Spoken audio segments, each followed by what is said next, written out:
Hello guys, in today's video I'm gonna show you how to find video autoplay settings on your account on X Switcher, easy and quick.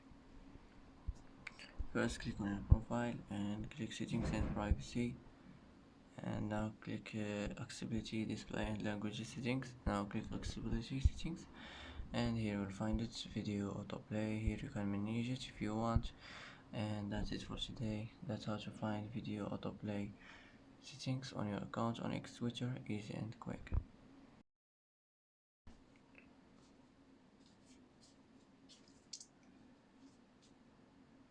And that's it for today's video. If you like this video, don't forget to like and don't forget to subscribe.